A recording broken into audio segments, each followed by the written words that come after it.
Assalamu alaikum warahmatullahi wabarakatuh, family. How are you? I'm Preacher Moss, the host of the SOS, the Shout Out Show. Thank you so much for tuning in today. My topic today is re-engaging disruption in today's society. Again, that's re-engaging disruption in today's society. Now, a lot of you are going, what do you mean disruption? I'm not talking about making trouble, but every once in a while, you have to switch the own calibration in your life or your business or your relationships to truly be able to evolve the value and I want to say the serviceability of these things that you have. Life is always a situation of evolving disruptions.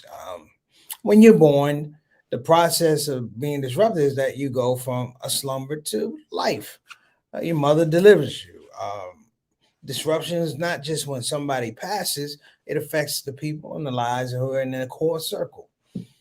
All kind of levels of destruction of disruption. But I think the thing I want to talk about today is one, moving from being passive recipients of disruption, meaning that I want us to be aggressive and forward thinking in the context of how can we literally begin to move disruption in a way whereby it yields some positive progress for us. Now, we've had a lot of people, brothers and sisters, who've been able to show us the way about disruption, whether it's social justice, whether it's legal matters, whether it's sports, whether it's religion. We've all been privy to and had relationships with people who were primarily disruptive. Now, I want to make sure that I clear something up. This whole idea of being disruptive, I'm not saying being illegal, not doing something illegal. I'm not saying doing something that's detrimental to your friends, family, and community. But I'm saying just the abstract idea of thinking differently. When I say thinking differently, I mean looking at people and going, that way it's not working. Or better yet, that way is not working for me. Or better yet, that way could work better.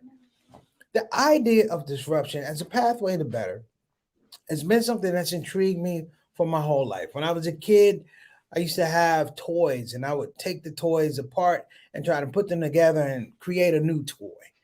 Or when I played music, I used to play the scales a certain way, trying to look for a tone or a sound that hadn't necessarily been there. And I thought I could create a new sound or a new variance on the sound.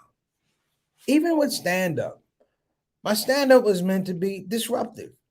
I would go in places that were not necessarily welcoming to me, and I would talk about the things I wanted to talk about, whether it be about race, whether it be about Islamophobia, whether it be about police brutality, illegal issues. I found a certain type of pleasantness and dare I say peacefulness in being able to talk about these things.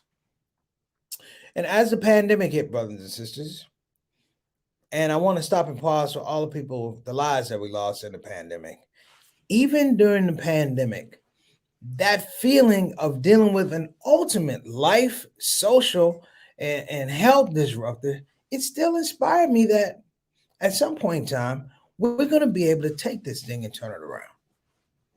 When I say turn it around, I mean really be able to look at situations, scenario, and take maybe if you don't have A and B, you're able to make something out of A and C, or understanding there was no B.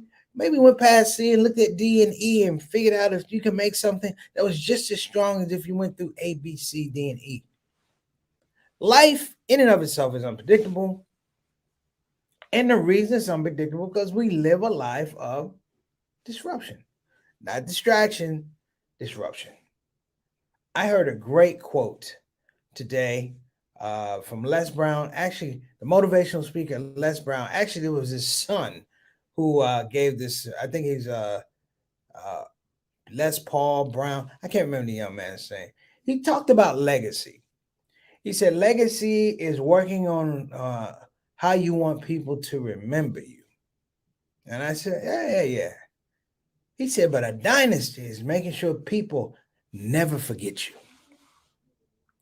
And are we not the people of dynasty? Are we not the people who work in a particular way that our imprint, wherever it is in society, it is a deep imprint. And that imprint, brothers and sisters, is meant for others to be able to pull courage, to pull creativity, to pull inspiration from. We're going to be talking about re-engaging disruption in today's society. I'm Preacher Mars. This is SOS. Let's get rolling.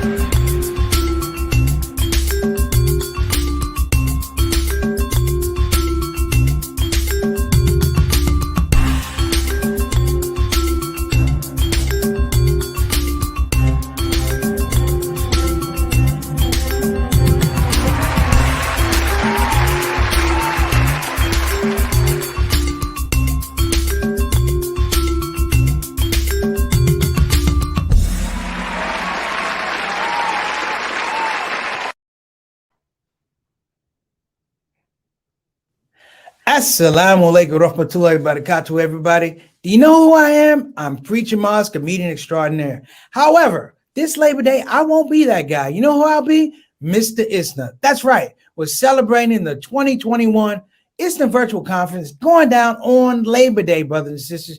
We got speakers, we got entertainment. All we need is you. It's going to be like a big old pot of gumbo. We just need to put you in there. So listen. Don't wait. Don't even worry about registration because it's free. Make sure that you're going to be there on the 4th and the 5th. I'll be looking for you virtually. And believe me, I understand what you're thinking of. You're looking at the screen going, this is going to be an incredible conference. But my goodness, Preacher Mars, that's one good-looking Muslim. See you there.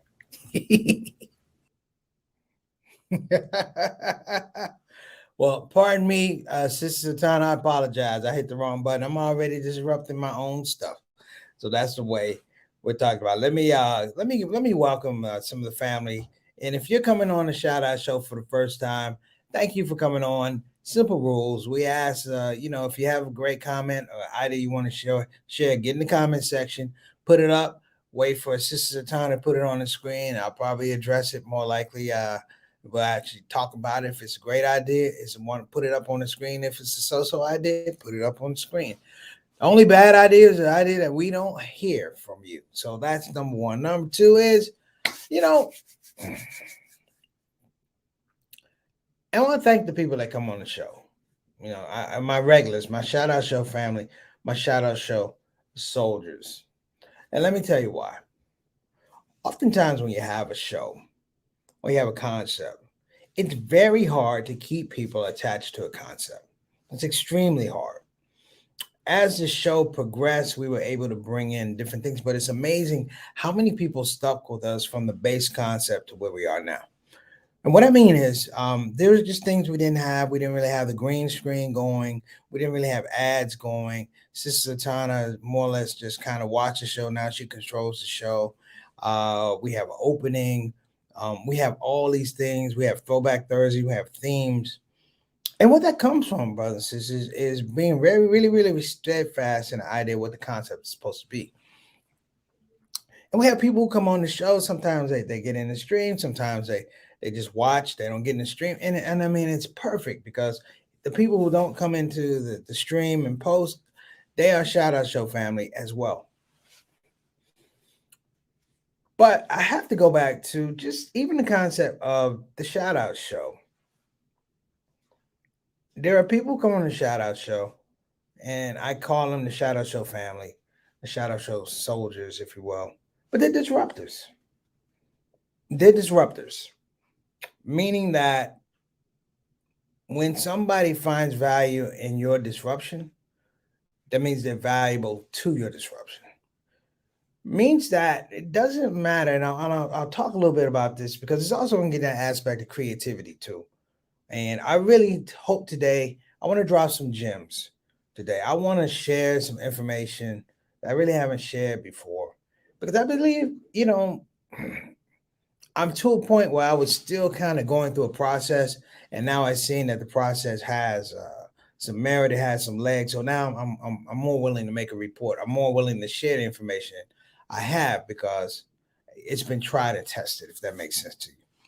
So let me shout out our family. First of all, We're gonna give her a shout out. You know who's in the box. We got Sister Reed. Sister Reed making food and making money. Love it. And I'm gonna tell you why, Sister Reed, because I seen you bring food around and things like that. And I was really happy when Sister Reed said, I'm gonna change the game and I'm gonna take this food that people say they love so much. And she says, how much do you love this food? What are you paying or what are you willing to pay for this food? She's found brothers and sisters, an audience, she's found customers who allow her to do what she wants to do. That's a powerful disruption.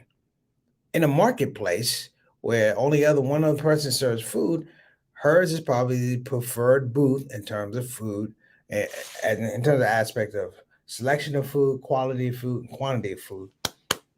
Has that's this beautiful thing. So, Sister Reed, thank you so much for coming on. Next up,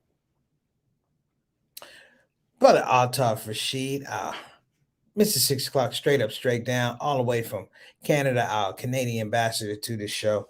This is why I like Altaf coming on the show. Because there's a discipline of checking out the show every day. It means that not that you necessarily are a patron of the show. Yes, you probably are. You are a patron of the show, but you bring a certain texture to the show because now when I talk about the show or we're going through subject matter, I'm automatically thinking in a much larger context in terms of what goes over and what happens in Canada, what goes down in Mexico. It keeps me in a space of an international relationship to all the things that we're talking about. Some things are very point specific about the United States. Some things are much larger in the context of what's going on abroad. So, Brother Altaf, wa alaikum assalam wa rahmatullahi wa barakatuh. I appreciate you for that. Next up, we got a little brother who's always been in my space. I thank him because I will call him any time of the day, any time of the night, just to talk concepts.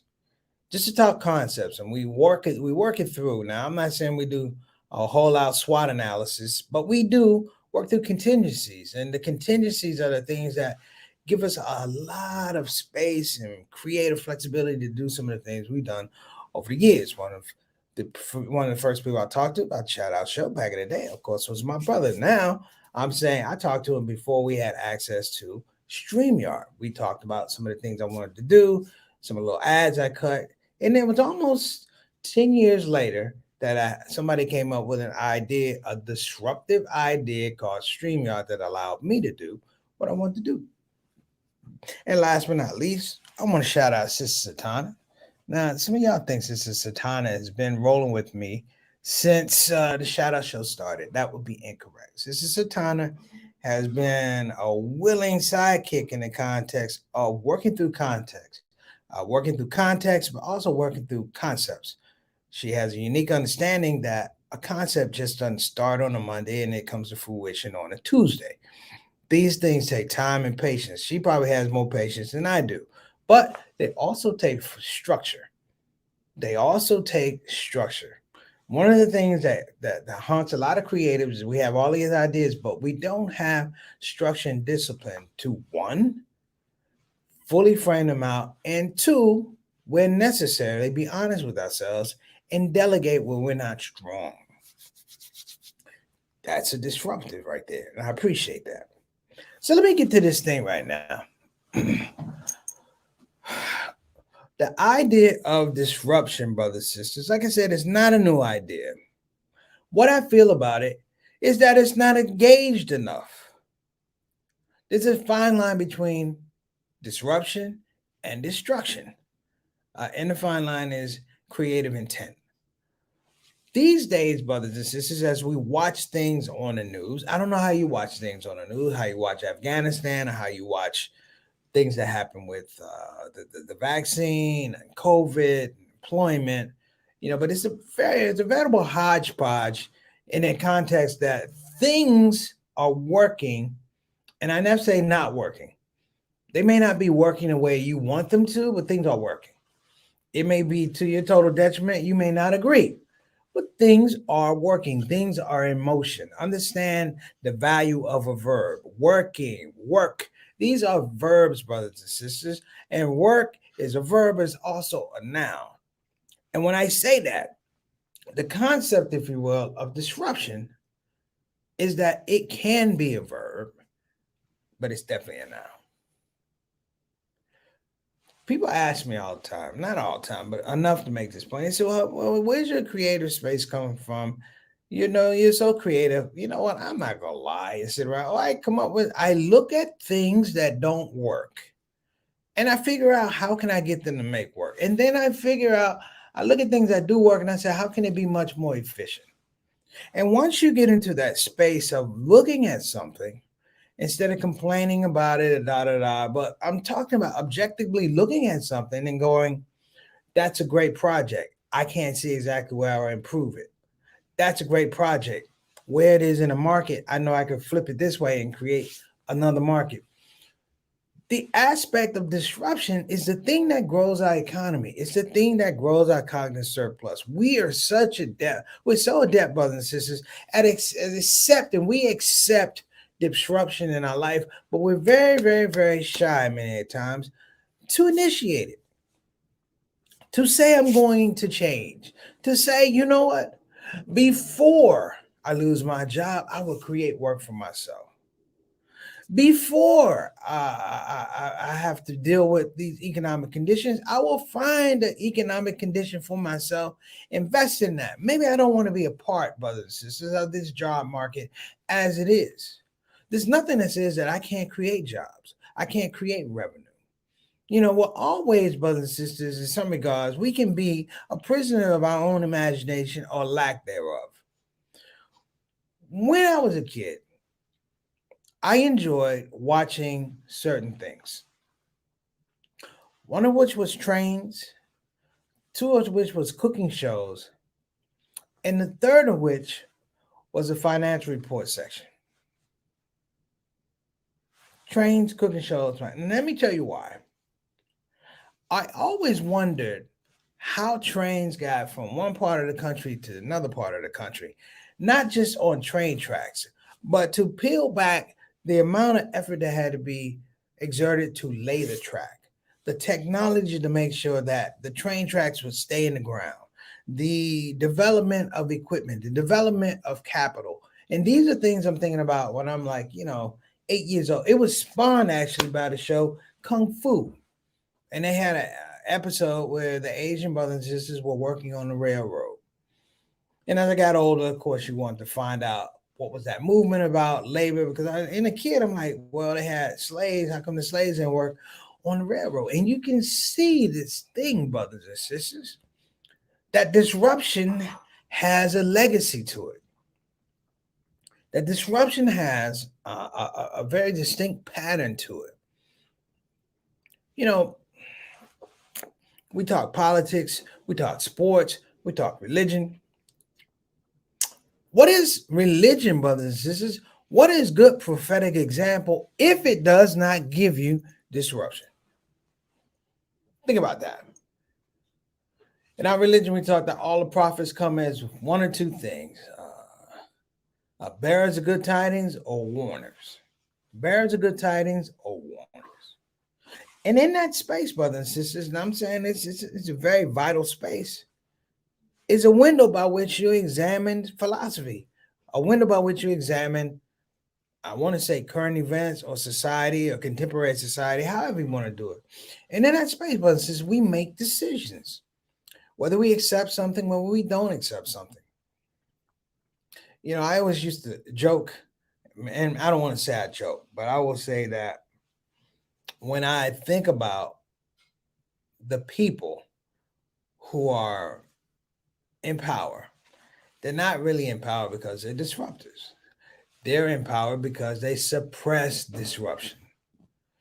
And they feed a certain amount of mediocrity to people who will make themselves believe that they can't do something. Carter G. Woodson had the book, The Miseducation of the Negro. I think next to the Quran and the Bible is probably one of the most substantial books that was ever written about human behavior, about suppression of the human spirit. And this man actually writes a book that's a disruptor because it tells his people about what's being done to them on a regular. This is the first behavior management book that comes out. And I think it comes out before Sigmund Freud, brothers and sisters. This man, with the miseducation of the Negro, talks about what happened not just to the black man, but frames out what happened to the Native American and frames out what happened to the European before they even got here.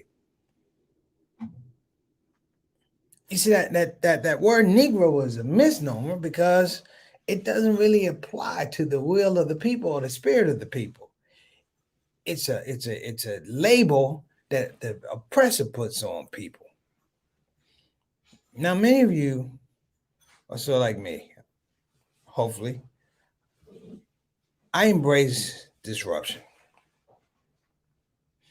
I embrace it.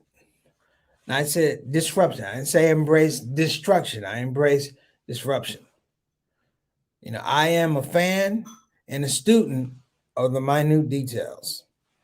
Now, I'm not gonna lie, like sometimes I can't remember people's names and stuff like that, but in a concept, I'm talking about in a practice of building a concept, I am a stickler for details. I remember when something doesn't work. I remember a conversation that didn't work. I remember when people told me something and it doesn't make any sense. And I will go back through reams and reams of information to double check what they said and cross reference because that's who I am. And when I say that's who I am, that's who many of you are. I am not a fan of passive acceptance. People telling me that I can't do anything. Now, this may, brothers and sisters, have a lot to do with the fact that I was small and I wore glasses and things like that. And people used to try and bully me. They said, try to bully me. But even then, I looked at bullying as weak, very, very weak or feeble disruption. Because I could look at a person and say, much the same as you. I look at a person and say, well, this is what you said. Let me look at the rest of your life. Let me look at the rest of your life. And from that, I can figure out a lot of things. Are you really a bully? Or are you just putting on? Or if I poke you over here, will you fall down over here? If I yell boo, will you back up? Can you really fight? And these had so much to do with the fact that I come from a people who were just denied basic education. I'm speaking to my people of color. You know, the information we've received to quote Imam Wadi Muhammad, he said, listen, man, if they can't treat you right, they can't teach you right. So I've always had a healthy skepticism when somebody just tells me anything. Just believe that. I don't believe that. Even now, you know, we have Dr. Fauci who's saying he's have to apologize for some things.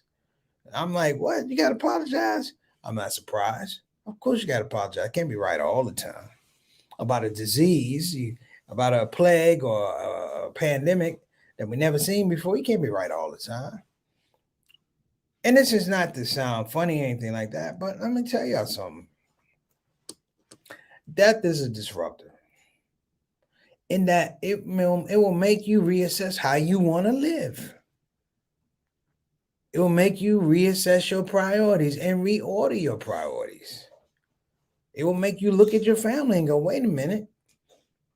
In the midst of this pandemic, I need to make sure that I am at the best or apex of my behavior and my abilities to make sure I'm able to take care of my family and protect my family. We've talked about some of the negative disruptors. The social media is amazing to me. As much as I do give it a hard time, social media is amazing to me. I'm going to tell you why it's amazing. It's built on artificial intelligence. It's built on artificial intelligence. And when they get enough data, they can begin to predict, brothers and sisters, on a percentage, how you're going to react or not react. Now, this is not different. You know, back in the day, when they wanted to build prisons, what they did was they looked at some of the standardized tests. They looked at standardized tests and they could tell, you know, what was a good predictor for success, a good predictor for failure. Now, success meant that you graduated, went to college. Failure meant that The education that you needed wouldn't be provided by the end of your term, which is when they had free education, because they have to teach you up to a certain level. They could predict when kids were going to fall out because kids would tune out. The power of an algorithm these days, brothers and sisters, can actually lend to a wave. I want a tsunami of disruption. We got some comments. Let's put JT's comment up. What you got for me, JT? All right. It said red states politicians, Republicans have concluded that civil disobedience is a felony and offense, limiting the number of people who would sacrifice their lives to be disruptive. Yes. Yes. And we talked about this black identity extremism. For black folk, it was black identity extremism. For Muslims, it was the Muslim ban. It means that you're in the country, you don't want to get banned, you just shut up. And for black people, it was, I'm going to formulate, much as they did in the 60s, I'm going to formulate a policy on understanding about what my needs are, what my historical relationship has been to the society, and I'm going to tell you who is the problem, why are they doing it, and why they continue to do it. You know, my favorite disruptors, of course, are Muslims. You know, the NOI. I always talk about the NOI brothers. This is why I respect them to this day.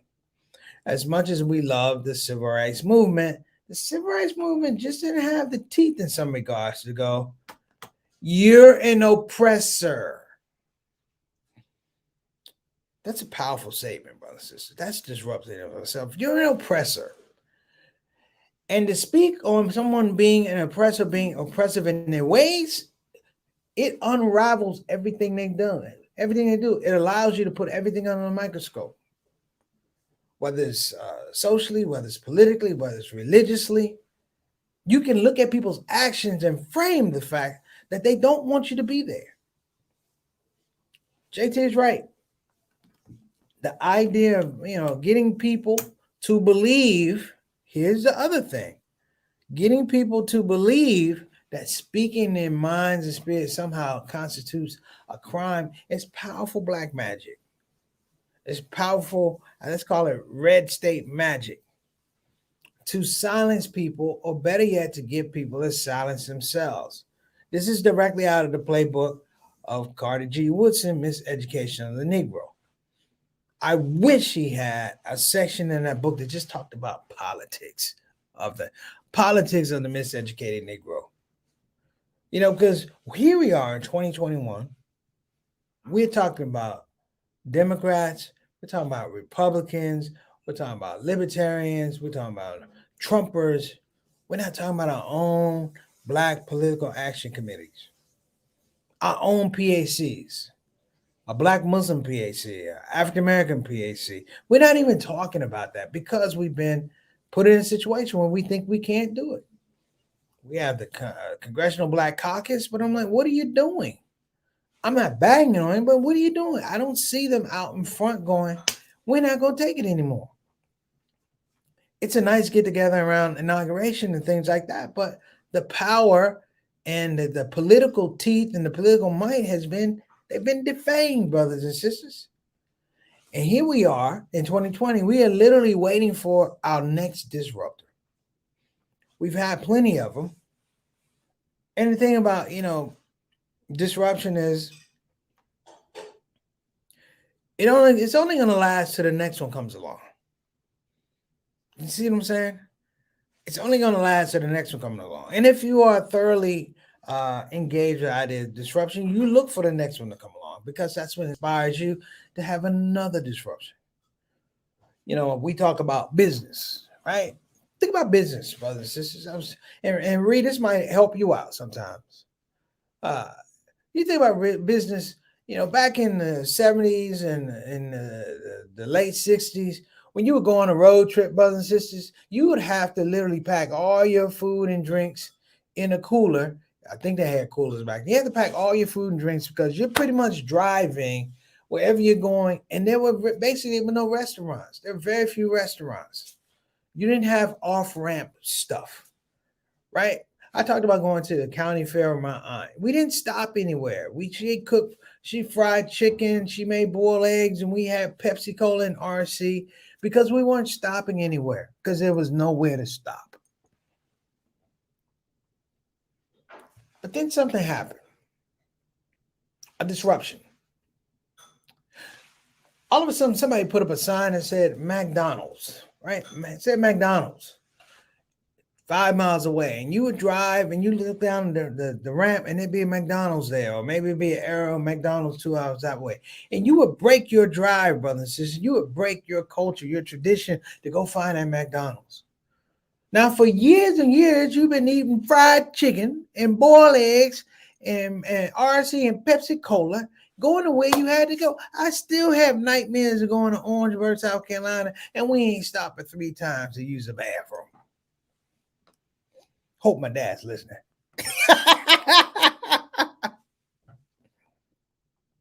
But somebody put up a sign for McDonald's, and that McDonald's changed the entire culture. And when somebody put up a sign for McDonald's, you came back a couple of summers later, and then there was a sign for Burger King by the McDonald's or Pizza Hut. You see, disruption breeds disruption. And in the business disruption, it was positive because the McDonald's, maybe they served 300 people a day. But with Burger King, they brought in 600 people a day. So McDonald's always getting 300. Like, if we get another 150, we have 450. And that's competition working out through disruption. So where are we today? How are we not in a space whereby we look down that on-ramp and we go, you know what would be good on that on-ramp? X, Y, and Z. Now, here's a killer. This is one of my mantras. I say it pretty much every day in the morning. And it was by Arthur Schopenhauer. I'm just going to give you a quote, part of the quote. And this is why I love disruption. This is an ultimate disruption quote right here. The quote goes, talent is the ability to hit the target no one else can hit, but genius is the ability to hit the target that no one else can see. Let me say it again. Talent is the ability to hit the target no one else could hit, but genius is the ability to hit the target no one else can see. First of all, how many of you are willing to try to hit the target no one else can hit? But then, thinking higher, how many of you are willing to try and hit the target no one else could see? And that, my brothers and sisters, is the thing that separates the disruptors from the people who are just disrupted. I'm done. Let's roll out our comments. And I want to make sure, we put our sponsors on here. I apologize, I went over a little bit, brothers and sisters, because I got a little excited. It happens, forgive me. But I'm going to tell everybody who's in the queue today, embrace and seek disruption as much as you can. Disruption, not destruction. You know the difference. But engage disruption. Okay. We'll give a shout out, of course, to BeFinanciallyIndependent.com. Again, that's BeFinanciallyIndependent.com. If you don't want to go to the website, you can call 1-888-496-6845. Again, that's 1-888-496-6845. And talk to one of the biggest disruptors with her business, that'd be Maxine BK Esquire. When I talk about financial advising and things, what are we talking about? We're talking about being disruptive of the financial system, which means that you're going to seek out a means to control your own money. Think about that as well. If you're thinking about getting a quality education, quality Islamic education, graduate level or doctorate level, you can go to Bayan Islamic Graduate School. Now, I've talked about Bayan a lot, brothers and sisters. They're actually going to be registering for their fall courses in 2020. You might want to jump on that. I'm sorry. The spring courses for 2022. I'm sorry. I got all mixed up. Sorry about that. I'm going back. I'm going back a year. I'm going to be back in school the way this is going. But again, for spring 2022, you definitely want to check them out. Bayan Islamic Graduate School. Go to bayanonline.org. Again, that's bayanonline.org. So before I go, I want to wrap up. And I just want people to just remember what we talked about. Disruption. It's a legacy builder. It's a legacy building, but it lays a legacy, but it gives you a dynasty. I do agree with Mr. Les Paul, motivational speaker, and his son when he said legacy is how you want people to remember you. He said dynasty is how you make people never forget you. And of course, the last one, talent is the ability to hit the target no one else can hit. Genius is the ability to hit the target no one else can see. All right. How many of us see talent, but we want genius? Think about that. That's our show for today. Assalamu alaikum warahmatullahi wabarakatuh. The Shout Out Show.